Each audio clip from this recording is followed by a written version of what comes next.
जय हिंद दोस्तों। ज्ञान सागर सिविल एकेडमी में आप सबका स्वागत। आज का हमारा टॉपिक है सलम, यानी कि झुग्गी झोपड़ी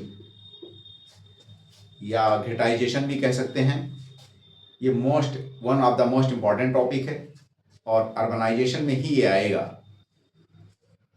इसमें कई बार ऐसा हुआ कि डिफरेंट डायमेंशन से क्वेश्चन यूपीपीसीएस मेंस में पूछा गया है। जैसे एक बार क्वेश्चन पूछा गया था कि अर्बनाइजेशन एंड सलम आर इंसेपरेबल, इस तरह से क्वेश्चन पूछे गए। ये पीवाईक्यू हो गया। और उसके अलावा जो है urbanisation causes the slum expansion, urbanisation magnify the slum, इस तरह से क्वेश्चन फ्यूचर में भी पूछे जाएंगे। तो इसको किसी ना या सलम में जो लिविंग से रिलेटेड समस्याएं हैं, यानी कि बहुत ही ज़्यादा घेटाइजेशन में या कंजेशन में लोग रहते हैं, तो जो सोशल लाइफ है या सोशल इम्प्लीकेशंस या नेगेटिव सोशल इम्पैक्ट्स क्या है सलम का, ठीक है। इस पे कहीं ना कहीं किसी ना किसी डायमेंशन से क्वेश्चन पूछेगा। जो भी 3 या 4 डायमेंशंस बनते हैं, हमने सारे डायमेंशंस को यहाँ पे कैचअप किए हैं, ठीक है। और अब स्टार्ट करते हैं। तो सलम को यूएन ने भी डिफाइन किया है और सेंट्रल गवर्नमेंट का एक एक्ट है, slum area improvement and clearance act. क्या नाम है? Slum area and improvement and clearance act 1956 का सेंट्रल गवर्नमेंट का या गवर्नमेंट ऑफ इंडिया का एक एक्ट है, ठीक है। तो हमने इसी एक्ट से एक डिफिनेशन यहाँ पे क्वाइन किया या पिक किया और यहाँ पे ला करके आपके सामने प्रस्तुत किया, ठीक। तो इसी को देखते हैं। Areas where buildings are unsuitable for human habitations, ठीक है। यानी कि ऐसी जगह जहां पे ह्यूमन हैबिटेशंस आसानी से ना रह पाए, वहां पे समस्याएं हों, ठीक है। अनसुटेबल यानी कि ह्यूमन हैबिटेशंस आर अनसुटेबल। पहला पॉइंट क्या है? Human habitations are unsuitable due to dilapidation, overcrowding, poor design, narrow streets, lack of ventilation, light and sanitary facilities। वो जगह जो कि शहर के अंदर हो या शहर से सटा हुआ बाहर हो, वहाँ पे रहने की सुविधाएं ना हो, वो रहने के लायक ना हो, फिर भी लोग वहाँ पे रहते हों, वहाँ पे कुछ इस तरह की समस्याएं हों, जैसे कि डिलेपिडेटेड हाउसेस या बिल्डिंग इमारतें हों। डिलेपिडेशन का मतलब कि जो घर हैं उनकी जर्जर हालत हो। ओवर क्राउडिंग, लोग बहुत ज़्यादा कंजेशन में, बहुत ज़्यादा रशिंग हो, जिसे गर्दी कहते हैं मुंबई की भाषा में, बहुत ज़्यादा वहाँ पे गर्दी हो, भीड़ हो, कंजेशन हो, डेंसिटी हो। पुअर डिज़ाइन, कोई भी प्रॉपर प्लानिंग वे में वो आबादी बसी ना हो, लोग अपने आप कहीं भी कोई खोली, कोई आपका झोपड़ी बना लिए हों, उसको पुअर डिज़ाइन कहा जाएगा। नैरो स्ट्रीट एंड मैंड्रिंग स्ट्रीट, गलियां तंग हों, गलियां इधर उधर से ऐसे मूव करती हों, यानी कि मैंड्रिंग स्ट्रीट्स भी होंगी। लेक ऑफ वेंटिलेशंस, वेंटिलेशंस की भी एक समस्या है यहाँ पे, कहीं ना कहीं आप देख सकते हैं। नेक्स्ट पॉइंट क्या है कि लाइट, पानी, सैनिटरी फैसिलिटीज यानी कि साफ सफाई, नाली, ड्रेनेज, ठीक, इस तरह की समस्याएं हों। पोजिंग रिस्क, ये समस्याएं होंगी, जितनी भी समस्याएं मैंने बताई, ऐसे एरिया में भी तब भी लोग रहते हैं, तब क्या देखेंगे उनको क्या क्या समस्याएं आएंगी, क्या क्या प्रॉब्लम फेस करेंगे। तो they will face the problem of safety, health and morality. इस तरह की समस्याओं से वो ग्रस्त हो जाएंगे, वो अनहेल्दी होंगे, बारी बार टाइम टू टाइम बीमार पड़ते रहेंगे। उसके अलावा मोरालिटी का मतलब कि जो बच्चों की परवरिश है वो कहीं ना कहीं सोशलाइजेशन पे भी एक बिग बैड इम्पैक्ट पड़ेगा उसका। उसके अलावा सेफ्टी कॉन्सर्न्स भी कहीं ना कहीं उससे जुड़ा रहेगा। नेक्स्ट पॉइंट क्या है? देखिए, ये डिफिनेशन जो मैंने यहाँ पे मेंशन किए, according to slum area improvement and clearance act 1956, ये हमने डिफिनेशन कहाँ से उठाई? सेंट्रल गवर्नमेंट का एक एक्ट है जो कि सलम से संबंधित है। इस एक्ट का मेनली लिखने का मकसद क्या है कि आप अगर कॉपी को बार बार रिवाइज करेंगे तो कहीं पूछा गया कि गवर्नमेंट ने क्या लीगल प्रोविजन उठाए हैं स्लम इंप्रूवमेंट्स के लिए, तो आप इसी एक्ट्स का एक लाइन या 2 लाइन में मेंशन भी कर सकते हैं, इसीलिए हमने इसका डेफिनेशन यहाँ पे डिस्क्राइब किया। देखिए डिफरेंट नेम्स, स्लम को हम अलग अलग शहरों में इंडिया के डिफरेंट नामों से जान सकते हैं। मिसाल के तौर पे कहीं पे दिल्ली में अगर हम जाएंगे तो इसको झुग्गी या झोपड़ी कहा जाता है। झोपड़पट्टी, चौल और खोली ये मुंबई की भाषा में बोला जाता है, जैसे कि साई, धारावी, ये सब मुंबई की बहुत बड़ी बड़ी झोपड़पट्टियां हैं। वहाँ उनकी लोकल भाषा में क्या कहते हैं, झोपड़पट्टी, चौल या खोली कहते हैं। स्लम को आपके कलकत्ता में बस्ती यानी कि बस्ती कहते हैं। स्लम को कलकत्ता में क्या कहा जाता है, बस्ती कहा जाता है। स्लम की अगर बात करें तो इंडिया में स्लम की जो जनसंख्या है वो 17.4% ऑफ अर्बन पॉपुलेशन, ठीक है, लाइव इन स्लम। भारत की 17.4% अर्बन पॉपुलेशन, अर्बन पॉपुलेशन का मतलब कि टोटल नगरीय जो जनसंख्या है, नगरीय जनसंख्या का 17% आबादी स्लम में रहती है भारत में। स्लम की में जो आबादी है वो इंडिया की नगरीय जनसंख्या की 17% स्लम में रहती है। ठीक, इसका मतलब कि 17% जनसंख्या शहरों में बहुत ही डिलेपिडेटेड कंडीशन में रहते हैं, बहुत ज़्यादा ओवर क्राउडिंग में रहते हैं, वहाँ ये सारी समस्याएं से वो ग्रस्त होते हैं। अगर स्लम जनसंख्या की यूपी की बात करें तो यूपी की जो नगरीय जनसंख्या है उसका 9.5% पॉपुलेशन स्लम में रहती है। अगर हम उत्तर प्रदेश की स्लम आबादी की बात करें तो यहाँ का जो अर्बन पॉपुलेशन है उसका 9.5% यानी कि 9.5% आबादी स्लम में रहती है, नगरीय जनसंख्या का उत्तर प्रदेश का 9.5%। अब स्लम की शुरुआत कैसे होती है?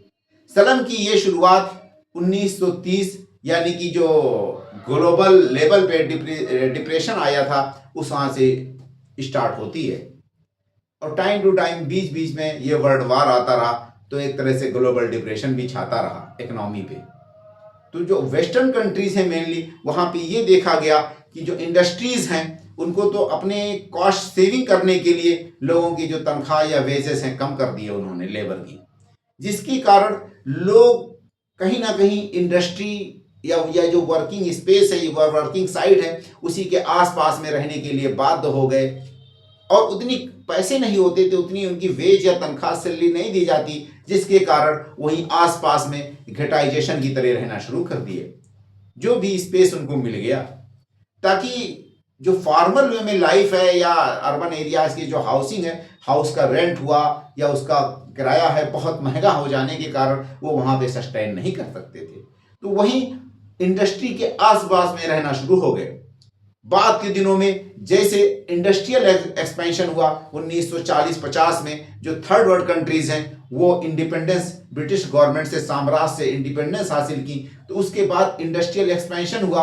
और स्पेशली 1990 में या 1980 में कुछ कंट्रीज में जो इकोनॉमिक रिफॉर्म अडॉप्ट किया गया, लिबरलाइजेशन की पॉलिसीज, जिसकी वजह से ग्लोबल लेवल पे स्लम नए नए जो शहर हुए वो सारे के सारे बहुत रैपिड एक्सपेंशन हुआ। मोस्टली अर्बनाइजेशन और इंडस्ट्रियलाइजेशन की वजह से एक्सोडस माइग्रेशन हुआ रूरल एरिया से शहर की तरफ, और वो जो माइग्रेशन हुआ उसके लिए वहां पे उतना अवेलेबल हाउसेज नहीं थे, तो लोग स्लम में रहना पे मजबूर हो गए। गवर्नमेंट की पॉलिसी फेल्यूर भी एक बहुत बड़ा कारण है। अर्बन प्लानिंग भी इन डेवलपिंग कंट्रीज में ना होने के कारण स्लम का एक्सपेंशन बहुत ही रैपिड, बहुत फास्ट हुआ। एक समय ऐसा आया कि इंडस्ट्रीज या अर्बन एरियाज के जो भी बिजनेस या कारोबारी हैं उन्होंने अपनी एक हैबिट जनरेट कर ली कि बहुत कम वेज में या तनख्वाह में लेबर को हायर करने लगे। फिर लेबर दो हिस्सों में डिवाइड हो गया लेबर मार्केट, एक इनफॉर्मल लेबर मार्केट, एक फॉर्मल लेबर मार्केट। जो फॉर्मल लेबर मार्केट है उसमें हाईली टेक्निकल प्रोफेशनल जो व्हाइट कॉलर जॉब्स वर्कर हैं वो एक तरह से उस लेबर मार्केट का हिस्सा बने, और जो इनफॉर्मल लेबर मार्केट है उसमें मोस्टली रूरल एरिया से जो माइग्रेंट्स थे वही उस लेबर मार्केट का हिस्सा बने। वो अनस्किल्ड थे, वो इतना टेक्निकली साउंड नहीं थे, बहुत हाईली एजुकेटेड नहीं थे। एक समय ऐसा आया कि पूरी सोसाइटी जो अर्बन एरियाज की है वो कई एक ग्रुप में वर्टिकली डिवाइड हो गई इकोनॉमिक आधार पे। तो socio economic stratification of urban society इसको हम कह सकते हैं। जो सोशल स्ट्रेटिफिकेशन हुआ उसमें सबसे टॉप पे अपर इनकम ग्रुप, मिडिल में मिडिल इनकम ग्रुप, बीच में मिडिल इनकम ग्रुप और लास्ट में lower income group. Lower income group mostly informal economy से जुड़ी, इनफॉर्मल लेबर से जुड़ी या इनफॉर्मल लेबर मार्केट का हिस्सा बनी। जो अपर इनकम ग्रुप या मिडिल इनकम ग्रुप वो कहीं ना कहीं कंसिडरेबल लेवल पे हम देखते हैं कि उनके अंदर स्किल थी, टेक्निकली साउंड थे और एजुकेटेड भी थे, इसलिए वो फॉर्मल इकोनॉमी का हिस्सा बने या फॉर्मल लेबर मार्केट का हिस्सा बने। फिर एक कंडीशन क्रिएट ऐसी हो जाती है बाद के दिनों में, चाहे वो इंडिया हो या वर्ल्ड हो या यूपी ही क्यों ना ले लें, कि जो लोअर इनकम ग्रुप है यानी जिनको हम पुअर दूसरी भाषा में कह सकते हैं, वो कहीं ना कहीं बाध्य हो गए कारोबार या जो वर्किंग साइट है उसी के पास में रहने के लिए। तो उसके पास रहने के लिए उन्होंने एक नया टेक्निक अडॉप्ट किया कि वहीं झुग्गी झोपड़ी की तरह एक तरह से रहना, चौपाल डाल लिया, कहीं पे पतरा डाल लिया, कहीं कुछ भी डाल लिया, ऐसे रहना शुरू कर दिया। इनकी वेजेज इतने कम हैं कि वो हाई कॉस्ट या जो रेंट है हाउसेस का वो बियर नहीं कर सकते, एक पॉइंट। दूसरे नंबर में शहर से अगर वो दूर चले जाएं कहीं जहां पे सस्ता हो, शहर का आउटर एरिया जिसे आउटस्कर्ट ऑफ द सिटी कहते हैं, तो वो कम्यूटिंग में टाइम बहुत ज्यादा लगेगा और रेंट या फेयर बहुत ज्यादा लगेगा, किराया लगेगा। तो टाइम, कम्यूटिंग टाइम और फेयर, कम्यूटिंग फेयर, ठीक है, यानी ट्रेवल फेयर, ये दोनों भी वो बियर नहीं कर सकते क्योंकि उनको ऑलरेडी वर्क पे 14 घंटे, 15 घंटे, 16 घंटे, 12 घंटे वहां पे व्यतीत करना है, इसलिए वो 2 घंटा आने जाने पे खर्च नहीं कर सकते। और उनकी तनख्वाह या उनके वेजेस इतने कम हैं लोअर इनकम ग्रुप के या इनफॉर्मल लेबर मार्केट के जो भी लोग हैं, उनकी तनख्वाह, उनके वेजेस इतने कम होते हैं कि वो जो ट्रेवल फेयर है वो ज्यादा दूर तक बेयर नहीं कर सकते, इसलिए वो बाध्य हो जाते हैं कहीं ना कहीं घेटाइजेशन वे में रहने के लिए। और वर्किंग साइट के आसपास या इंडस्ट्री के आजू बाजू में या शहर में कहीं पे भी जो स्पेस मिला उनको, और एक तरह से नाली के किनारे, सड़क के किनारे, रेलवे के पास या कभी कभी सिटी के बाहर कोई जंगल एरिया है, कोई झाड़ एरिया है, वहां पे सफाई करके रहना शुरू कर दिए। फिर एक टाइम ऐसा आता है कि जनरेशन टू जनरेशन वो कल्चरल पॉवर्टी का हिस्सा बन जाते हैं और विशियस साइकिल ऑफ पॉवर्टी में घिर जाते हैं और नस्ल दर नस्ल, जनरेशन दर जनरेशन उसी का वो एक तरह से हिस्सा रह जाते हैं। ये पूरी की पूरी एक तरह से हिस्टोरिकल एस्पेक्ट था, मैंने जो आपके सामने टर्म से रिलेटेड यहाँ पे प्रस्तुत की। अब हम देखते हैं क्या है कि सलम के साइलेंट फीचर्स क्या हैं, सलम की जो कैरेक्टर्स हैं या सलम के नेचर्स क्या हैं, सलम के फीचर्स क्या हैं, सलम में क्या क्या चीजें आप देख सकते हैं, उसके बारे में बातें करें, ठीक है। तो पहले नंबर में कि स्मॉल एंड सिंगल रूम डेवलिंग क्या है, स्मॉल एंड सिंगल रूम डेवलिंग। सलम जो है वन रूम हाउस होता है, क्या होता है, वन रूम हाउस होता है। अब जब वन रूम हाउस होगा तो husband, wife and their children अगर रहते हैं एज ए फैमिली, तो बहुत सारी प्राइवेसी जो हस्बैंड वाइफ को अपने बच्चों से मेंटेन करनी होती है, वो प्राइवेसी का हनन होगा, वो मेंटेन नहीं हो पाएगी, जिसके कारण बच्चों की जो साइकोलॉजी है वो अर्ली एज से कुछ ऐसा जनरेट होगी कि वो एक तरह से रिएक्शनरी बिहेवियर जनरेट होने लगेगा, वो सोशल डिसऑर्डर होने लगेंगे, साइकोलॉजिकल डिसऑर्डर होने लगेंगे बच्चे। तो ये वन रूम हाउस, ये डिफिनेशन एक्चुअल में जो यूएन का जो डिफिनेशन है सलम का, वो वन रूम हाउस का ही डिफिनेशन है। ऑब्सोलेट एंड डिलेपिडेटेड हाउसेस, ये जो सलम एरियाज हैं उनके जो घर होते हैं ऑब्सोलेट यानी कि पुराने, टूटे फूटे, बंजर बिजड़े हुए, जर्जर हालत में वो घर होते हैं। उसके अलावा बहुत ही टूटा फूटा मकान होता है। लेकिंग सैनिटेशन, वहां पे सैनिटेशन की कमी होती है, नाली, पानी, सफाई सुथराई इस तरह की समस्या, टॉयलेट, बाथरूम, ओपन डिफिकेशन, इस तरह की समस्याओं से वो जूझ रहा होता है स्लम के पॉपुलेशन या स्लम के लोग। नेक्स्ट पॉइंट क्या है कि वेंटिलेशन, लाइटिंग, हवा इतना ज्यादा कंजेशन में बसा होता है कि ये वहां पे भी दिक्कत है। नेक्स्ट क्या है कि mud and brick houses with thatch, tin and polythene roof. कभी कभी हम स्लम में देखते हैं कि मिट्टी की दीवार खड़ी होती है, कभी कभी ईंट ही का ओनली दीवार खड़ी कर देते हैं, कभी कभी इस ईंट को मिट्टी से जोड़ देते हैं, कभी कंक्रीट से भी जोड़ देते हैं। बट उनके जो छत होते हैं, क्योंकि वो गवर्नमेंट की लैंड होती है, वो एक तरह से अनऑथोराइज्ड कॉलोनी होती है, तो वो प्रॉपर उस पर घर बना भी नहीं सकते। इसीलिए वो टीन या पॉलीथीन या आपका सीमेंट का जो पतरा होता है उसकी ढलाई होती है छत की उनकी। नेक्स्ट पॉइंट क्या है, lake of public utility. In slum areas में आप देखेंगे कि पब्लिक यूटिलिटी की कमी होती है। इलेक्ट्रिसिटी, नंबर 1 पे इलेक्ट्रिसिटी की यहाँ पे समस्या है।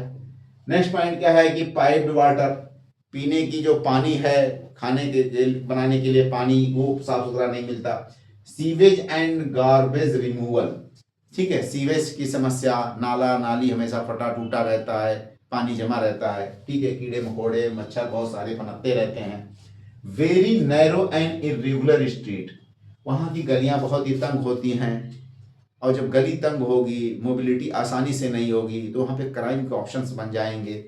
उसके अलावा high level congestions and density, बहुत हाई और डेंस पॉपुलेशन होता है स्लम एरियाज का।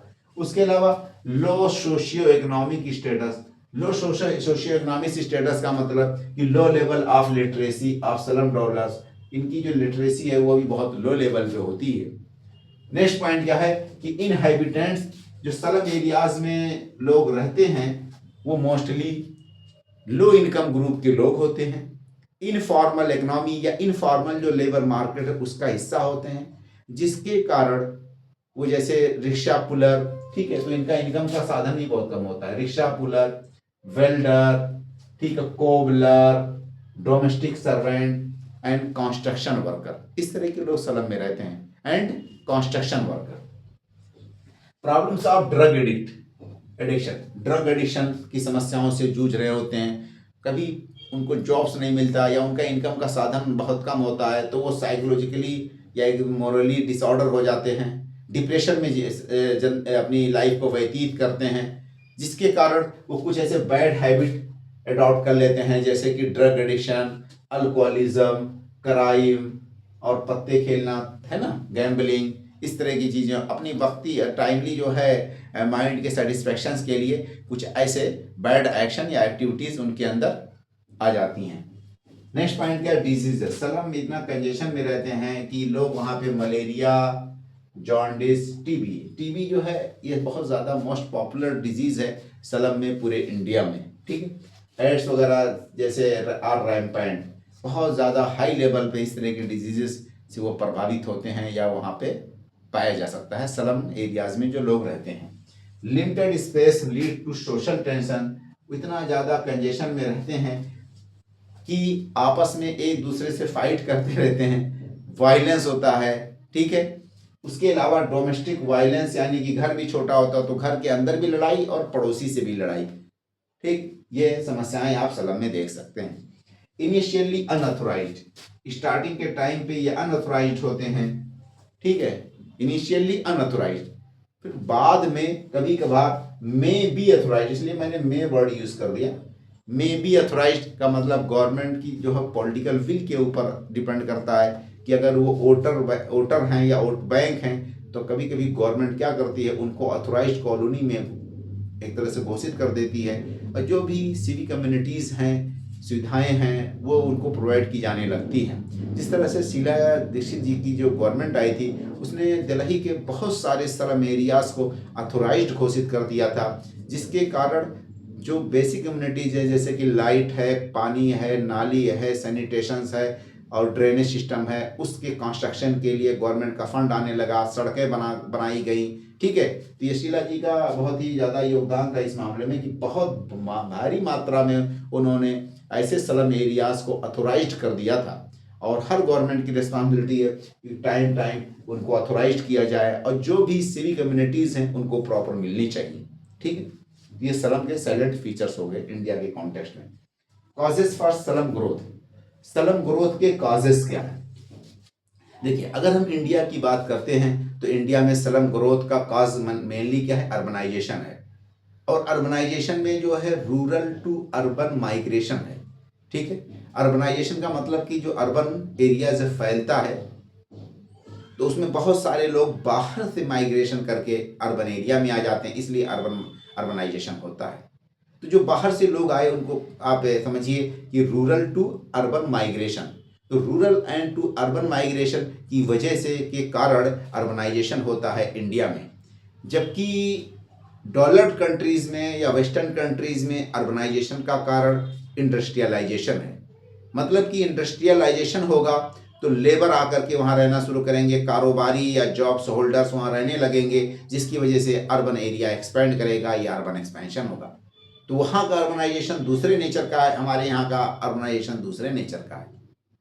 ठीक है, रूरल टू अर्बन माइग्रेशन हमारे यहाँ कारण है अर्बनाइजेशन का, लिटिल बिट कारण जो है इंडस्ट्रियलाइजेशन है इंडिया के कॉन्टेक्स्ट में।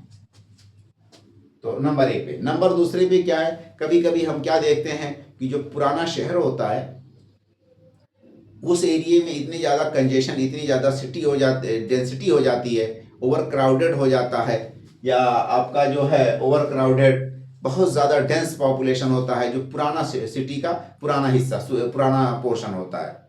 तो वहाँ पे एक तरह से अर्बन पूरा उस एरिया का जो अर्बन पॉकेट्स का जो वो पार्टिकुलर हिस्सा जो बहुत ही ओल्ड सिटी कहलाता है वो स्लम में कन्वर्ट हो जाता है। हाईली कंजेशन के कारण बहुत ही तंग गलियां होती हैं, लोग बहुत ही ज़्यादा एक तरह से सड़क को पे कब्जा कर लेते हैं।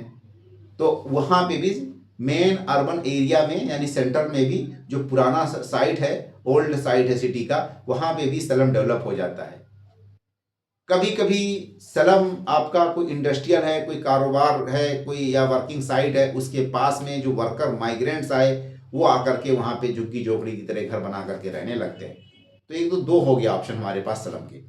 तीसरा क्या है कि जब अर्बन स्प्रॉल होता है, अर्बन एरिया बाहर की तरफ फैलता है, गांव की तरफ, एग्रीकल्चर लैंड की तरफ, तो आजू बाजू के जो गांव हैं वो अर्बन एरिया के अंदर आ जाते हैं कुछ दिनों के बाद, और वहाँ पे भी कंजेशन हो जाता है क्योंकि वहाँ ऑलरेडी बहुत ही कंजेशन में गांव बसा रहता है। जिसके कारण तीन तरह से हम इंडिया की कंडीशंस में देख सकते हैं स्लम। एक तो इंडस्ट्री या वर्किंग साइट के पास में कि वर्कर जो हैं वो लेबरर जो हैं उनकी वजह से जो स्लम डेवलप हुआ। दूसरे नंबर में जो ओल्ड सिटी का जो साइट है, जो जगह है, वो एक तरह से स्लम में कुछ दिनों में बाद कन्वर्ट हो जाता है। तीसरे नंबर में हमने क्या देखा स्लम का कारण कि जो अर्बन एरिया है वो एक्सपेंड करता है गांव की तरफ, एग्रीकल्चर लैंड की तरफ, तो जो आजू बाजू के गांव हैं वो शहर में आ जाते हैं और कुछ बाहर के माइग्रेंट्स वर्कर भी वहाँ रहना शुरू कर देते हैं। तो वहाँ भी गलियाँ बहुत मैंडरिंग, बहुत तंग होती हैं। इस तरह के, जिस तरह की मिसाल के तौर पे हम देखेंगे दिल्ली में बहुत सारे ऐसे विलेजेस हैं जो कि स्लम हैं। जैसे कि आपका मुखर्जी नगर के पास में एक एरिया है आपका वजीराबाद गांव। तो ये जितने भी विलेजेस हैं जो अर्बन स्प्रॉल हुआ, अर्बन एरिया दिल्ली का फैला, तो वो विलेज इसी शहर में इंक्लूड हो गए।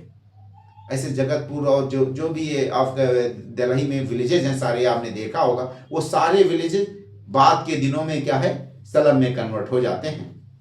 ठीक है, नेक्स्ट पॉइंट देखिए, causes for growth of slum. Rapid urbanization and industrialization leading to haphazard growth. जब इंडस्ट्री बहुत ज़्यादा लगने लगेगी या इंडस्ट्री बढ़ेगी या अर्बन पॉकेट्स बढ़ेगा तो हफाजार्ड ग्रोथ होगा, अनप्लान्ड ग्रोथ होगा। Uncontrolled rural to urban migration, एक तो अनकंट्रोल्ड होगा rural to urban migration because of push and pull factor. Push and pull factor का मतलब क्या है कि जो मान लीजिए कि जो गांव है वहां पे अपॉर्चुनिटीज कम होती हैं, तो लेक ऑफ अपॉर्चुनिटीज गांव में वो लोगों को ढकेलती है, पुश करती है ताकि बेटर अपॉर्चुनिटीज की तरफ मूव करें। हाई इनकम वाले एरियाज की तरफ लोग मूव करते हैं। तो गांव जो है लोगों को पुश करता है। गांव क्या करता है? लोगों को पुश करता है, ढकेलता है। ठीक है, तो उसको कहा जाएगा पुश फैक्टर। अर्बन एरियाज वहां अपॉर्चुनिटीज ज्यादा होती हैं, इंडस्ट्रियलाइज साइड एरियाज अपॉर्चुनिटीज ज़्यादा होती हैं, तो ये अपनी तरफ लोगों को खींचता है, अट्रैक्ट करता है। तो इसको क्या कहा जाएगा? पुल फैक्टर, अपनी तरफ खींचना, लोभावित करना, लोगों को लोभ दिलाता है अच्छी अपॉर्चुनिटीज का, हाई वेजेस का, बेटर लाइवलीहुड का, लिविंग स्टैंडर्ड का, क्वालिटी ऑफ लाइफ का। इस तरह से लोग उसकी तरफ अट्रैक्ट होते हैं, अर्बन पॉकेट्स की तरफ, तो इसको कहा जाएगा पुल फैक्टर। तो ये कारण है माइग्रेशन का भी। तो माइग्रेशन जो है अनकंट्रोल्ड होता है क्योंकि पुश और पुल फैक्टर के कारण। पुश का मतलब कि गांव ढकेलता है, अब पुल का मतलब अर्बन पॉकेट उनको अपनी तरफ खींचता है। देखिए, shortage of developed land to construct housing and lack of houses. Number 1 पे पॉइंट बहुत इंपॉर्टेंट पॉइंट है कि लेक ऑफ हाउसेस, जब घर की कमी होगी तो लोग स्लम में बसना शुरू करेंगे, एक पॉइंट। दूसरे नंबर में लैंड जो है की भी कमी होती है कि लोग घर नहीं बना पाते, जहां भी जगह मिला इसलिए रहने लगते हैं। तो shortage of houses and lack of land to construct the houses, यानी कि जमीन की भी कमी है कि लोग घर बना लें, नंबर 1 पे। नंबर दूसरे पे गांव, मतलब कि घर जो पहले से था वो एक तरह से कम हो गया, इंफ्रास्ट्रक्चर पे बहुत ज़्यादा प्रेशर होता है, बहुत डेंस पॉपुलेशन होता है, ओवर क्राउडेड सिटी हो जाता है, तो हाउसेस की भी शॉर्टेज है। तो shortage of houses and lack of land to construct the houses, जमीन की किल्लत है जिसके कारण घर नहीं बना पाते, नंबर 1। नंबर दूसरे पे घर जो पहले से थे उनकी भी कमी है। इन दोनों कारणों से हम क्या देखते हैं कि लोगों को जहां भी स्पेस मिलता है वहां रहना शुरू कर देते हैं, इसलिए स्लम फैलता फूलता है। High land prices and high rent, जो लो इनकम ग्रुप है वो ज्यादा रेंट बियर नहीं कर सकता, अपनी पूरी तनख्वाह रहने पे खर्च नहीं करेगा, तो बच्चों को उनके पढ़ाने पे, दवा पे, इस पे कैसे खर्च करेगा।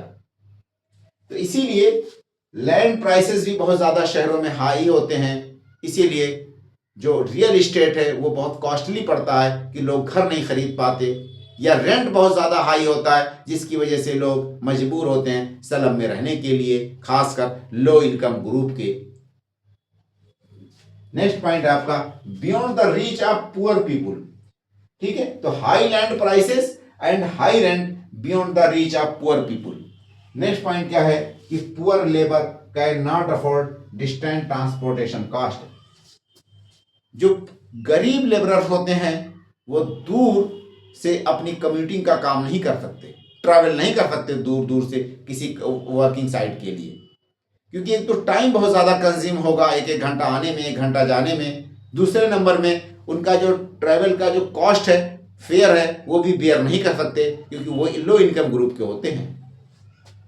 To save the commuting time, इसीलिए वो जो वर्किंग साइट होता है उसी के आसपास में रहना पसंद करते हैं ताकि ज़्यादा से ज़्यादा टाइम बचा करके और फैक्ट्री के वर्क में, काम पे अपना टाइम डिवोट किया जाए। So they want to live near by place of work, इसीलिए वो जहाँ पे वर्किंग साइट होता है या इंडस्ट्री होती है उसी के पास में रहना शुरू कर देते हैं या रहना पसंद करते हैं। Sometime old part of the city changed in slum because of extreme population pressure। कभी कभी हम ये देखते हैं कि जो सिटी का ओल्डर हिस्सा है वहाँ पे बहुत हाई लेवल का प्रेशर बन जाता है, पॉपुलेशन का बहुत ज़्यादा डेंसिटी और कंजेशन हो जाता है, ओवर क्राउडेड हो जाता है, तो ऑटोमेटिक स्लम की तरह से कन्वर्ट हो जाता है स्लम में। नेक्स्ट पॉइंट क्या है कि absorption of near by villages. क्या है नियर बाई विलेजेस? ये नियर बाई विलेजेस जो है inside the city because of urban sprawl. जब शहर फैलता है तो बहुत सारे आजू बाजू के गांव उसी में आकर के एक कुछ दिनों के बाद उसी शहर का हिस्सा बन जाते हैं, और वो वहाँ पे बहुत ज़्यादा कंजेशन, ओवर क्राउडेड, बहुत ज़्यादा डेंस पॉपुलेशन होता है, और एक टाइम ऐसा आता है कि वो गांव शहर मतलब कि स्लम में कन्वर्ट हो जाता है। अब हम नेक्स्ट पॉइंट यहाँ पे देखते हैं, approaches to resolve the slum issues. Slum की जो समस्या है उसका समाधान करने का क्या क्या अप्रोच हो सकता है, उसके 3 अप्रोच हमने यहाँ पे डिस्क्राइब किए हैं स्लम की समस्या का समाधान करने के लिए। एक तो अप्रोच ये है कि झुग्गी झोपड़ियों को आप तोड़ ताड़ कर करके बुलडोजर चला करके बुलडोज कर दें और उनको खत्म कर दें, ना रहेगी बांस ना बजेगी बांसुरी। एक ऑप्शन तो ये है। दूसरा सॉल्यूशन ये है कि उन स्लम एरियाज को रिप्लेस किया जाए, दूसरे एरियाज में आपको सेटल कर दें। अगर आप दूसरे एरियाज में उन स्लम को सेटल करेंगे सिटी के बाहर, क्योंकि सिटी में तो कहीं जगह मिलेगी नहीं आपको, ऑलरेडी हाई लैंड आपका कॉस्ट होता है, जिसकी वजह से ये स्लम बन पाता। तो लोग को शहर के बाहर कहीं भी गवर्नमेंट अगर चाहे तो शहर के बाहर उनको शिफ्ट कर सकती है।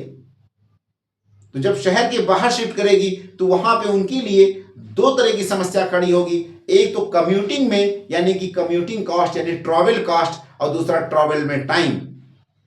तीसरे नंबर में जो स्लम एरियाज की जो लोग रहते हैं वो एक पार्टिकुलर सोशल ऑरा में रहते हैं और वो नई क्रिएटेड सोशल ऑरा में अपने आप को सर्वाइव या सस्टेन नहीं करा सकते, इसलिए वो बाध्य होते हैं कि उन्हीं स्लम एरियाज में रहें। तो ये दूसरा कंडीशन तो ये हो गया, वहां भी समस्या है।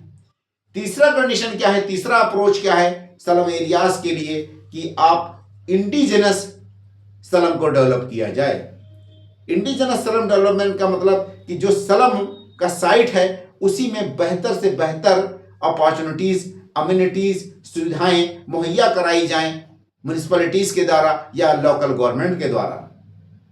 तो ये तीसरा ऑप्शन है स्लम क्या, एक तरह से जो कि तीसरा ऑप्शन मैंने बताया कि वही लोकल एरिया पे गवर्नमेंट के द्वारा हाउसेस को वर्टिकल लेवल पे क्रिएट किया जाए, वर्टिकल हाउसेस बनाए जाएं, यानी कि पहला बिल्डिंग दर बिल्डिंग, और 3-4 स्लम के लोगों के जो घर हैं उसको अक्वायर कर करके ऐसे सिंगल टावर टाइप घर बनाए जाए और एक एक फ्लोर लोगों को अलॉट कर दिया जाए। उसके बाद उसमें प्लांट वे में रोड्स, चेकबोर्ड पैटर्न, नाली और drainage system, sanitation, water supply, electricity, वो गवर्नमेंट बाद में उसको सुविधाओं को वहां पे प्रोवाइड करे या ऑर्गेनाइज करे या अरेंज करे। तो ये तीसरा ऑप्शन ज्यादा बेटर है इंडिया के कॉन्टेक्स्ट में। इसी को अप्रोच को हम थोड़ा सा डिस्कस कर लेते हैं, 2 से 3 लाइन में देखते हैं। Approaches to resolve the slum issues. Number 1 पे अप्रोच स्लम रिमूवल प्रोग्राम। कुछ थिंकर्स का ये कहना है कि स्लम को वहां से हटा देना चाहिए। If removed in one area, it will cropped in another area. अगर स्लम को आप एक जगह से हटा देंगे तो कहीं ऑटोमेटिक वो दूसरे एरिया में पनप जाएगा। It will cropped up in another area. Slum दूसरे हिस्से में, शहर के दूसरे एरिया में ऑटोमेटिक पनप जाएगा, क्योंकि वो लेबर हैं, उनको कहीं ना कहीं काम करना है, वो अपनी लाइफ को कहाँ रहेंगे। ठीक है, ये भी एक समस्या है। तो they will cropped up in another area of the city. Forceful removal will create social tension. अगर आप forceful removal करेंगे स्लम एरियाज को तो कहीं ना कहीं सोशल टेंशन क्रिएट होगा, लॉ ऑर्डर की समस्याएं क्रिएट होंगी, कुछ लोग बागी टाइप हो जाएंगे जो गवर्नमेंट मशीनरी का पे उनका जो ट्रस्ट है उसके एंटागोनाइज्ड हो जाएंगे, उसके एंटी चले जाएंगे, और चोरी, डकैती, रॉबरी, ब्रेवरी, इस तरह से जितने भी है एक तरह से जो भी सोशल क्राइम्स हैं या क्राइम से रिलेटेड जितनी भी हैं चीजें, वो ऑटोमेटिक इंडल्ज करेंगे या उसमें इन्वॉल्व हो जाएंगे। तो ये आपका सोशल टेंशन या लॉ ऑर्डर की समस्या खड़ी हो जाएगी। इसलिए ये सॉल्यूशन नहीं है, ये अप्रोच सॉल्यूशन नहीं हो सकता। नेक्स्ट अप्रोच क्या कहता है कि slum resettlement program. Slum resettlement program का मतलब कि स्लम को डिस्प्लेस किया जाए, रिप्लेस किया जाए, एक जगह से हटा करके स्लम को शहर के बाहर में जहां पे आसानी से जमीन मिल जाए और वहां पे एक्सपेंड करके फैला करके स्लम को बसाया जाए। इसमें देखते हैं नॉट सक्सेस, ये वाला जो कंडीशन है कि स्लम को आउटस्कर्ट में सिटी के अगर आप बसाएंगे तो ये भी प्रोग्राम सक्सेस नहीं हुआ। कई बार कई कंट्रीज में ये देखा गया बट ये सक्सेस नहीं हुआ, because resettlement colonies often located outskirt of the city, far away from the work places. Far away from the work places का मतलब कि वर्किंग साइट यहाँ पे है और लोग 50 किलोमीटर दूरी से अगर आएंगे तो ऑटोमेटिक खाली से और खाली उनको करना क्या होगा कि वो 2 घंटा आने में, 2 घंटा जाने में, और उसके अलावा ट्रेवल का कॉस्ट बहुत ज़्यादा हो जाएगा, जिसके कारण वो उसको बियर नहीं कर पाएंगे। उनका जो सोशल ऑरा है वो भी कहीं ना कहीं डिस्ट्रॉय होगा। स्लम की जो ये कम्युनिटी होती है वो आपस में बहुत ही ज्यादा कोहेरेंस होती है, बहुत ज्यादा जुड़ी रहती है। नेक्स्ट पॉइंट क्या है कि स्लम इंप्रूवमेंट प्रोग्राम, ये जो है आपका सॉल्यूशन है। स्लम इंप्रूवमेंट प्रोग्राम यही बेस्ट सॉल्यूशन है इंडिया के कॉन्टेक्स्ट में, इसलिए इसी को गवर्नमेंट को अडॉप्ट करना चाहिए अप्रोच को। स्लम जो इंप्रूवमेंट प्रोग्राम है it includes development of infrastructure like housing, piped water, drainage, sewage, electricity, toilet, roads.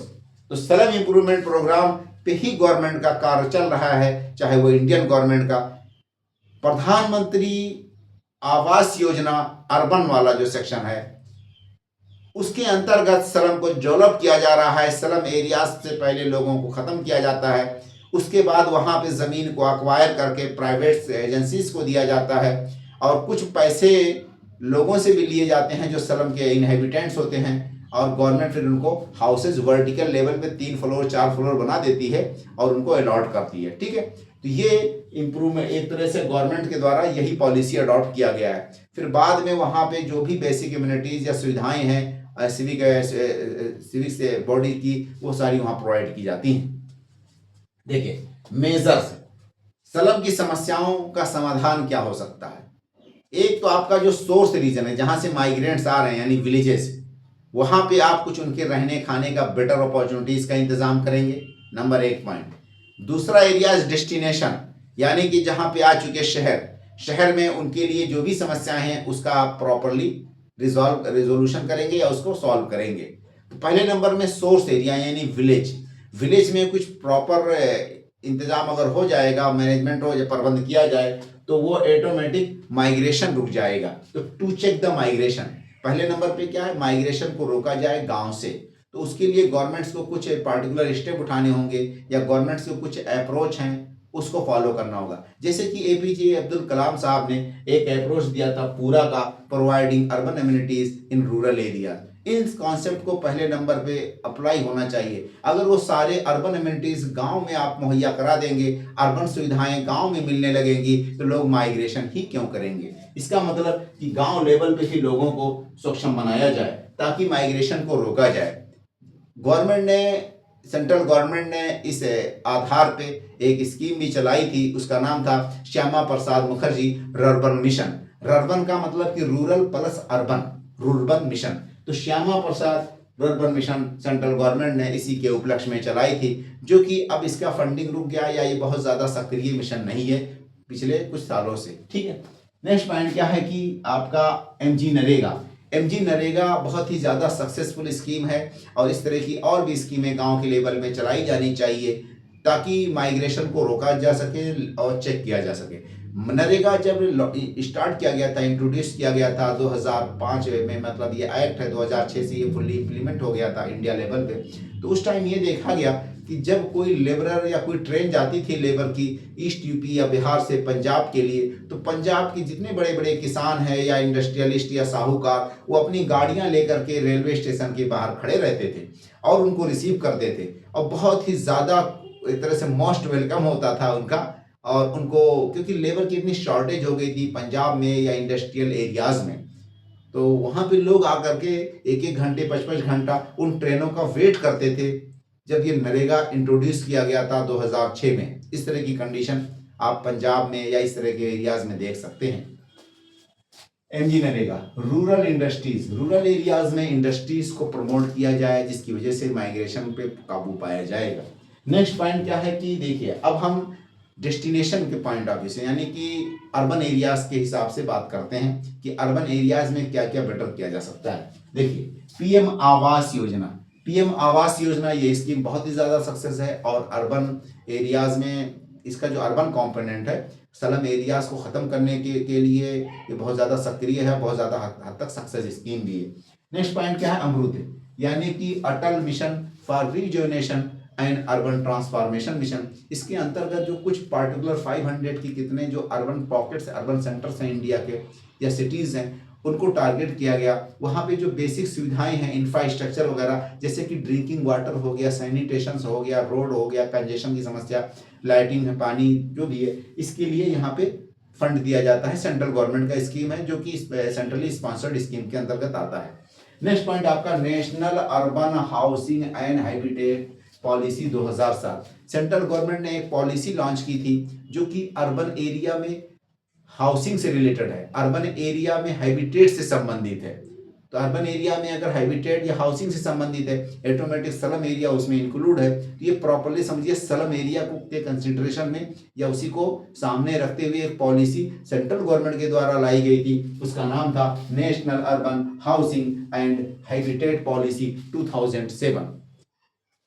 Next point क्या है कि Deendayal Upadhyay Antyodaya Yojana national urban livelihood mission, DAYNULM, Deendayal Upadhyay Antyodaya Yojana national urban livelihood mission. ठीक है, तो ये नेशनल अर्बन लाइवलीहुड मिशन, ये urban वाला जो कंपोनेंट है हमने यहाँ पे उसके बारे में मेंशन कर दिया। उसके अलावा स्वच्छ भारत अभियान, ये भी इसकी बहुत ज़्यादा सक्सेस है। जो भी सैनिटेशन की समस्याएं हैं किसी हद तक शहरों से, शहर वाला कंपोनेंट इसका दोनों है, रूरल एंड अर्बन दोनों, ऐसे इसका भी दोनों कंपोनेंट है। ठीक है, आवास वाले का भी दोनों कंपोनेंट है, रूरल एंड अर्बन। ठीक, उसके अलावा स्मार्ट सिटीज भी चल रहे हैं, वो भी बहुत बड़ा एक तरह से सॉल्यूशन है। एक स्कीम बहुत अच्छी स्कीम है, उसका नाम है PM स्वनिधि। क्या है? PM स्वनिधि।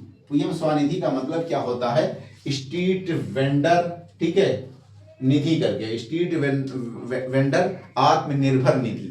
PM स्वनिधि यानी कि prime minister street vendor Atmanirbhar Nidhi. ठीक है, इसके अंतर्गत गवर्नमेंट कुछ, इस निधि मतलब फंड, गवर्नमेंट कुछ एक फंड क्रिएट कर रखी है PM निधि के नाम पे, जो कि स्वनिधि के नाम पे। और इस फंड से जो भी स्ट्रीट वेंडर होते हैं उनको पार्टिकुलर 10,000 की कितना लोन दिया जाता है, ताकि वो अपना इनफॉर्मल वे की जो इकोनॉमी है, जो लेबरर्स हैं, वो अपने आप को एक तरह से स्टेबल कर सकें और अपनी रोजी रोटी का साधन खुद अपने आप कमा सकें। ठीक है, तो ये हो गई आपकी सेंट्रल गवर्नमेंट की सारी स्कीमें, जो या सेंट्रल गवर्नमेंट के क्या क्या अप्रोच होने चाहिए सलम से रिलेटेड। सलम से संबंधित हमने स्टेट गवर्नमेंट यानी यूपी गवर्नमेंट की क्या क्या अप्रोच हैं या क्या क्या स्कीमें हैं जो चल रही हैं, उसके बारे में हम बातें कर लेते हैं।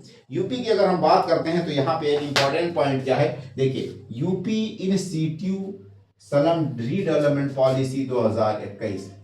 सलम से ही संबंधित उत्तर प्रदेश सरकार की एक पॉलिसी आई थी, एक स्कीम आई थी, उसको अब हम देखते हैं।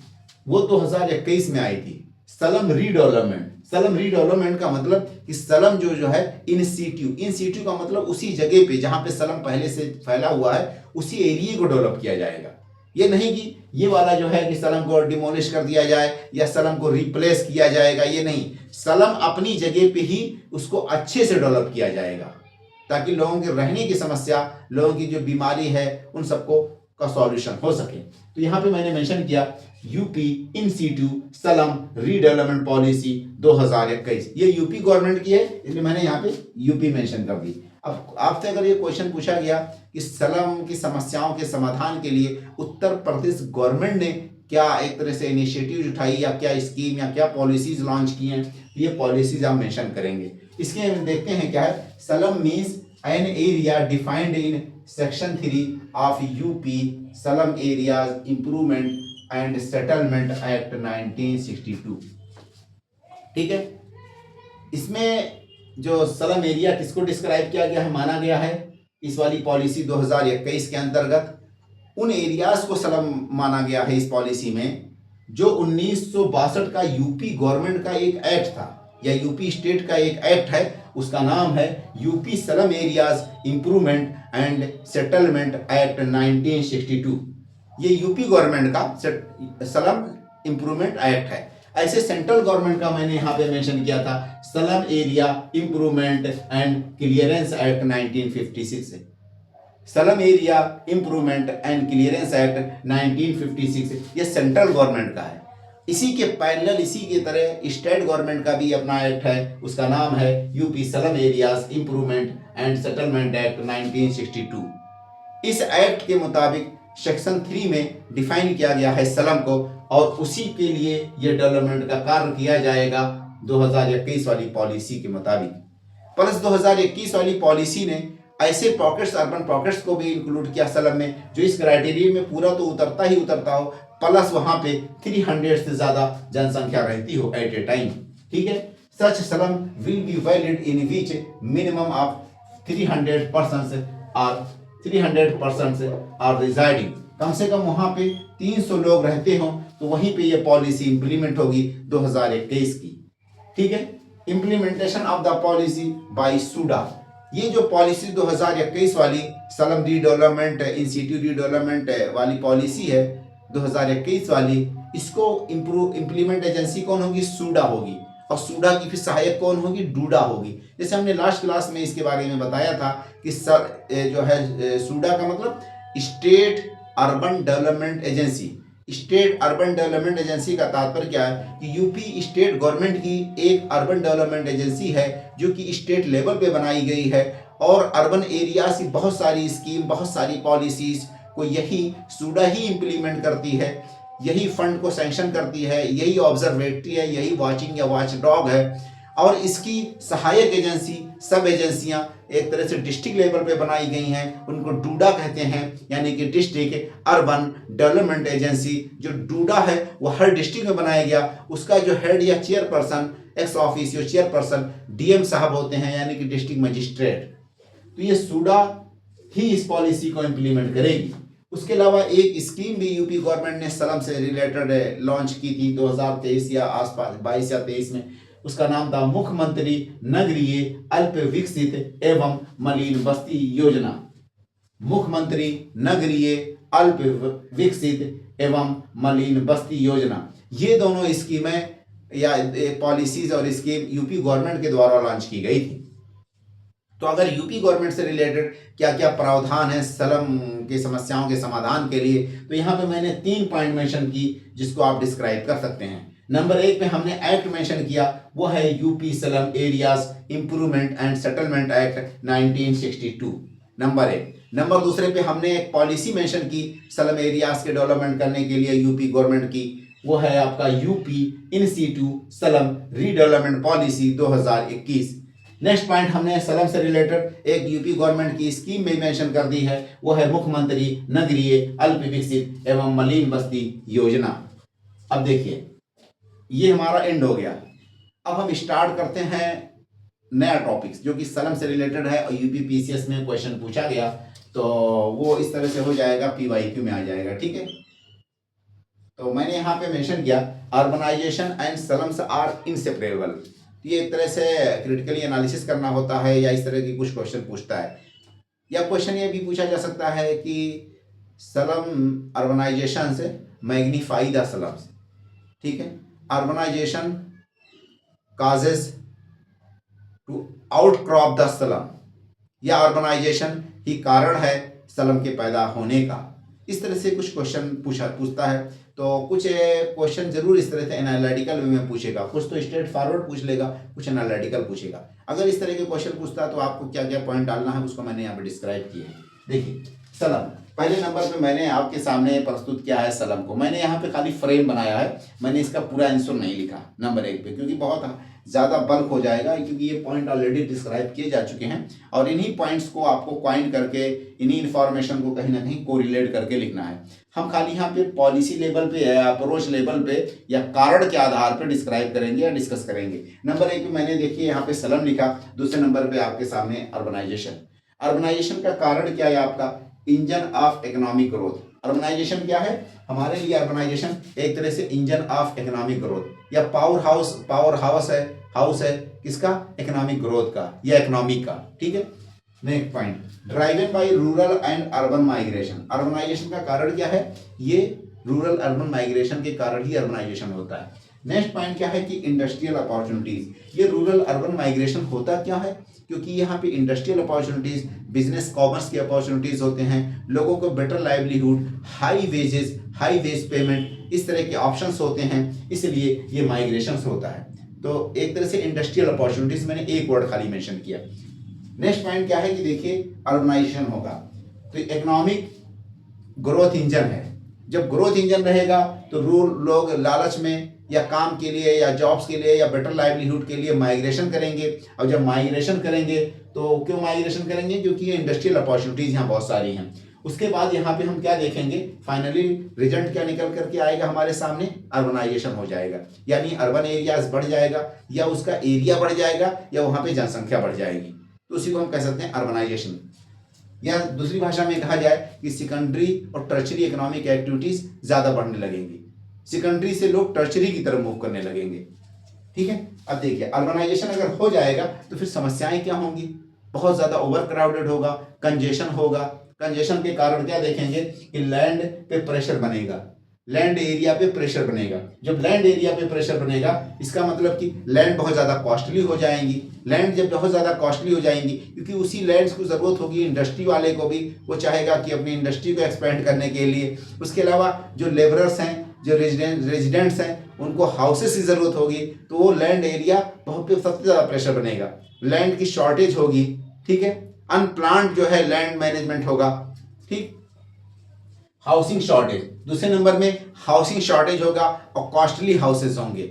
हाउस का रेंट भी ज़्यादा होगा, क्योंकि जो भी बिल्डर घर बनाएगा ऑटोमेटिक वो कहीं ना कहीं इतना महंगी ज़मीन खरीदेगा तो वो रेंट भी बहुत ज़्यादा महंगा देगा। ठीक है, तो हाउसिंग शॉर्टेज होगा। हाउस के लिए एक तरह से हाउस बहुत ही ज़्यादा कॉस्टली होंगे, नंबर 2। नंबर तीसरे पे उसका रेंट भी अफोर्डेबल नहीं होगा। तो ये 2-3 फैक्टर हाउसेस से रिलेटेड आ जाएंगे। नेक्स्ट पॉइंट क्या है कि informal economy. In urban areas में हम देखते हैं 2 तरह से इकोनॉमी प्रिवेल करती है, एक आपका फॉर्मल इकोनॉमी, दूसरा आपका इनफॉर्मल इकोनॉमी। इनफॉर्मल इकोनॉमी के जो लोग होते हैं, जो वर्कर होते हैं, वो ज़्यादातर एक तरह से लो इनकम ग्रुप के लोग होते हैं, तो वो इन महंगी घरों पे का खर्चा बेयर नहीं कर सकते या रेंट नहीं बेयर कर सकते या उसको खरीद नहीं सकते। Lake of urban planning. अब देखिए, जब ये घरों का खर्चा नहीं बियर कर सकते तो इसका मतलब यह है कि वो ऑटोमेटिक मजबूर हो जाएंगे, कहीं ना कहीं उनको तो रहना ही है। जब रहने के लिए वो कहीं ना कहीं आउटक्रॉप होगा, सलम कहीं ना कहीं आउटक्रॉप होने लगेगा, सलम कहीं ना कहीं फलने फूलने लगेगा। जब सलम कहीं ना कहीं फलने फूलने लगेगा तो गवर्नमेंट का रेगुलेशन पर निर्भर करता है, क्या गवर्नमेंट की अर्बन प्लानिंग, गवर्नमेंट की पॉलिसीज उसको मैनेज करने के लिए सक्षम है, या पॉलिटिकल विल, यानी गवर्नमेंट की मशीनरी या गवर्नमेंट के जो भी कर्ता धर्ता हैं, गवर्नेंस चलाने वाले लोग हैं, उनका पॉलिटिकल विल, उनकी इच्छा शक्ति क्या है उस इशू को लेकर के, क्या वो उसके लिए सक्रिय हैं, वो चाहते हैं, तत्पर हैं कि नहीं है उस समस्या के समाधान के लिए, लोगों को घर दिलाने के लिए, लैंड एरियाज को प्रॉपर मैनेज करने के लिए। ठीक है, तो ये लेक ऑफ अर्बन प्लानिंग मैंने उस पॉइंट्स को यहाँ पे मेंशन कर दिया। अब देखिए फाइनली जब प्रॉपर लैंड की प्लानिंग नहीं होगी, लैंड यूज नहीं होगा, बहुत सारे लैंड एक तरह से मिस यूज होने लगेंगे, लैंड की शॉर्टेज होगी, घर महंगे बनेंगे, घर को लोग अफोर्ड नहीं कर पाएंगे, रेंट महंगा होगा। ठीक है, प्लस जो इनकम का साधन है लोगों का, जो खासकर जो इनफॉर्मल इकोनॉमी के जो लेबर मार्केट है उसका इनकम भी बहुत कम है बेचारे का, तो ऑटोमेटिक कहीं ना कहीं बाध्य हो जाएगा वो स्लम एरियाज में रहने के लिए। ठीक है, जब वो स्लम एरियाज में रहने के लिए बात हो जाएगा तो हम कहेंगे कि outcropping of the slum, formation of the slum, expansion of the slum, या urbanization cast the expansion of the slum, हम उसको इस पॉइंट ऑफ से कह सकते हैं। अब मान के चलिए जब स्लम फलने फूलने लगेगा, स्लम बढ़ जाएगा, स्लम का एक्सपेंशन होगा, तब क्या नतीजा आएगा, तो उसको फिर मैंने यहाँ से डिस्क्राइब किया स्लम के बारे में आपके सामने। ठीक है, चाहे इस पॉइंट्स को यहाँ लिख देंगे तो ज़्यादा बेटर होगा, अर्बनाइजेशन का जो भी पॉइंट है अगर आप इधर डिस्क्राइब करते हैं तो ज़्यादा अच्छा लगता है। ठीक है, अब मान के चलिए स्लम फलने फूलने लगा, या स्लम आउटक्रॉप हो गया, या स्लम का एक तरह से अंकुर निकलने लगा। ठीक है, या स्लम जो है स्प्राउटिंग होने लगा, स्लम जनरेट होने लगा, ठीक है, या ओरिजिन होने लगी, तो देखिए होगा क्या स्लम से। नंबर 1 पे पॉइंट क्या है, it reveals deep seated economic inequality. Slum में हम क्या देखेंगे, डीप सीटेड इकोनॉमिक इनइक्वालिटी, यानी कि शहर का ही हिस्सा है स्लम। कोई बंदा 4-4 फोर व्हीलर रखे हुए है, 3-3 महले के घर हैं, और बगल में कोई बंदा मात्र एक ऐसे टीन के छप्पर में वो अपना जिंदगी व्यतीत करता रहे। जस्ट उसी के बगल में आप देखेंगे, उसी के साइड में देखेंगे, या उसके घर के सामने भी देख सकते हैं, तो ये it reveals deep seated economic inequality. इसी पॉइंट्स को मैंने कुछ इस तरह से डिस्क्राइब किया है। It reveals deep seated economic inequality, मतलब एक बंदा 5-5 फ्लोर में रहेगा, टॉप वाले फ्लोर पे उसके क्या होगा, स्विमिंग पूल होगा, नीचे 4-5 गाड़ियां खड़ी होंगी, सिक्योरिटी गार्ड्स होंगे, जस्ट उसी के बगल में, उसी के साइड में, बाजू में एक बंदा मात्र एक छप्पर डाल करके, एक टीन का पतरा डाल करके अपनी जिंदगी व्यतीत करता रहा होगा। ये इकोनॉमिक इनइक्वालिटी का डीप सीटेड इकोनॉमिक इनइक्वालिटी है ये। नंबर 1 स्लम की कुछ इस तरह से हमने एक्सप्लेन किया यहाँ पे। नेक्स्ट पॉइंट क्या है? Space of deprivation. लोगों की एक तरह से स्लम क्या है? एक ऐसी जगह है जहां पे लोग बाध्य हैं, मजबूर हैं, अपनी आवश्यकताओं की पूर्ति नहीं कर सकते, तो मुहताज लोगों का स्थान ही स्लम है। मुहताज, ऐसी मुहताजी जो हर चीज से वो वंचित हैं, वंचित है, मुहताज, डिप्राइव्ड सेक्शन का एक साइट है, that is called the slum. उसी को मैंने यहां एक्सप्लेन किया। साइट ऑफ कम्युनिटी नेटवर्क, लेकिन एक अच्छी बात क्या होगी कि वहां पे लोग एक दूसरे से जुड़ाव, सोशल अफिलिएशन बहुत ज्यादा देखा जाएगा उन स्लम में जो ये स्लम आउटक्रॉप हुए।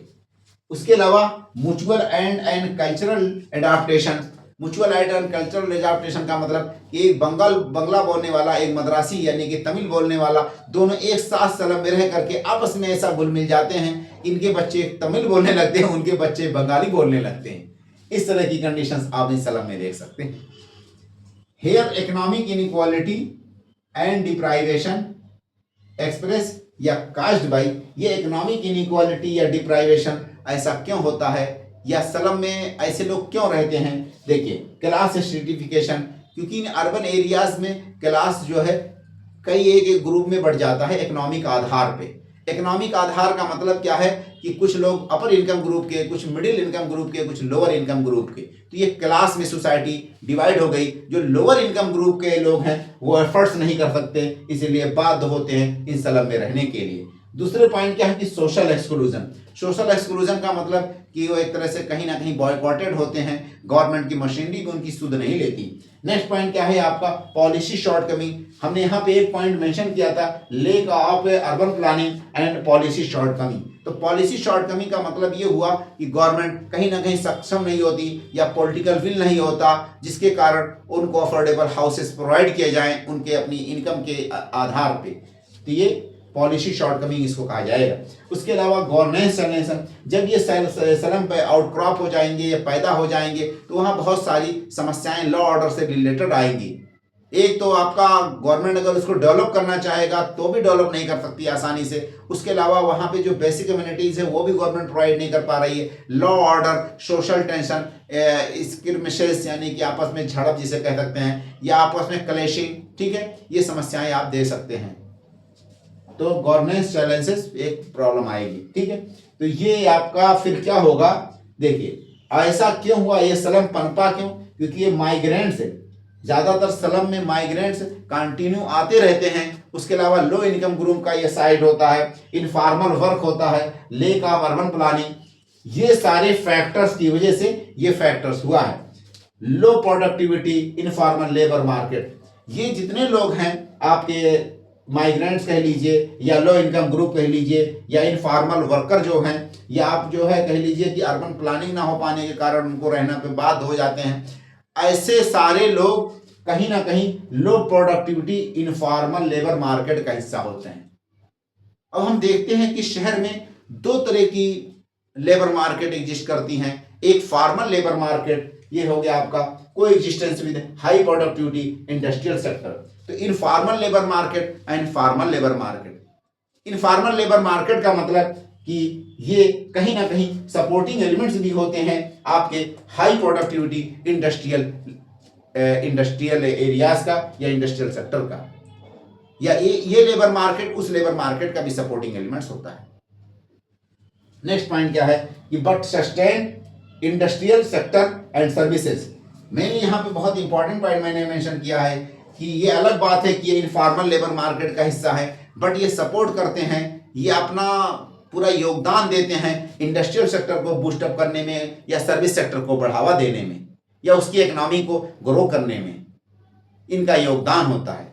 नेक्स्ट पॉइंट क्या है कि देखिए, while excluded from industrial benefit, ये अलग बात है, ये इंडस्ट्रियल बेनिफिट से एक्सक्लूड कर दिए जाते हैं। इंडस्ट्री को आगे बढ़ाने में, सर्विस सेक्टर की इकोनॉमी को ग्रोथ करने में इनका रोल तो होता है, ये अलग बात है कि इनको इंडस्ट्रियल बेनिफिट से वंचित रखा जाता है। जब उस बेनिफिट्स का उनको फायदा नहीं मिलेगा तो ऑटोमेटिक वो हिस्सा हो जाएंगे लो इनकम ग्रुप का, वो हिस्सा होंगे इनफॉर्मल वर्क का, और वो हाउसेस का खर्चा बेयर नहीं कर पाएंगे, वो स्लम में रहने के लिए बाध्य हो जाएंगे। Class stratification, income inequality, live in deprived spaces, so occupy, live in peripheral and transition zone, ये सारे फैक्टर्स के कारण वो लोग बाध्य हो जाएंगे ऐसी कहीं जगह रहने के लिए जो कि उनके वर्किंग साइट के पास में हो।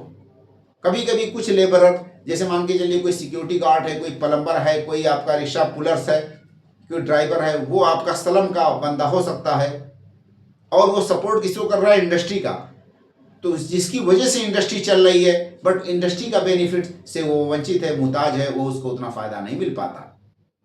ये कारण है स्लम के फैलने के। तो स्लम कहीं ना कहीं इनसेपरेबल है। इनसेपरेबल का मतलब कि अर्बनाइजेशन में उनका बहुत बड़ा योगदान होता है, इंडस्ट्रियलाइजेशन में स्लम जो इनहेबिटेंट्स हैं उनका बहुत बड़ा योगदान है, लेकिन उसके फायदे उन तक इक्वल बेनिफिट्स नहीं पहुंच पाते, जिसके कारण या इक्वली डिवीजन सही नहीं है, जिसके कारण वो स्लम में रहने के लिए मजबूर हो जाते हैं। साइड बाय साइड ये भी देखा जाता जो अर्बन प्लानिंग या गवर्नमेंट की पॉलिसीज भी फेल हो जाती हैं, जिसके कारण ये स्लम पनपने लगता है। तो स्लम और अर्बनाइजेशन को सेपरेट नहीं किया जा सकता, ये दोनों आपस में इंटरडिपेंडेंस हैं या एक दूसरे का कारण है। यहीं पे हम एंड करते हैं। आप लोगों से रिक्वेस्ट है मेरे चैनल को लाइक और सब्सक्राइब करें। Okay bye, all the best.